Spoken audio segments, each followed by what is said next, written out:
ఎండలు బాగా మండిపోతున్నాయి కదా! ఈ ఎండల్లో చల్లని ఫ్రూట్ కస్టర్డ్ తింటే ఎంత బావుంటుందో కదా!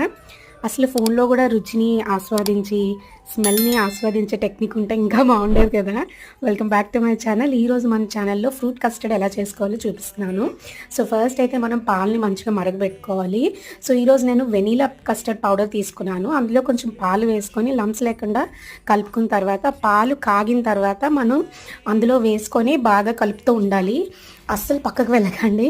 దగ్గరే ఉండి కలుపుతూ ఉండండి.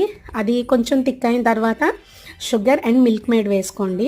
వేసుకుంటే ఇది కంటిన్యూస్గా కలుపుతూనే ఉండాలి, లేకపోతే లంప్స్ ఫామ్ అయిపోతాయి. సో కంటిన్యూస్గా కలుపుతూ ఉండండి.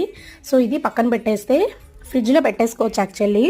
అండ్ సర్వ్ చేసే ముందు మన చాయిస్ ఆఫ్ ఫ్రూట్స్ అన్నీ వేసుకొని సర్వ్ చేసుకుంటే చాలా బాగుంటుంది. ఈ ఎండల్లో చాలా బాగుంటుంది. Consider subscribing my channel. చూస్తున్నారు కానీ సబ్స్క్రైబ్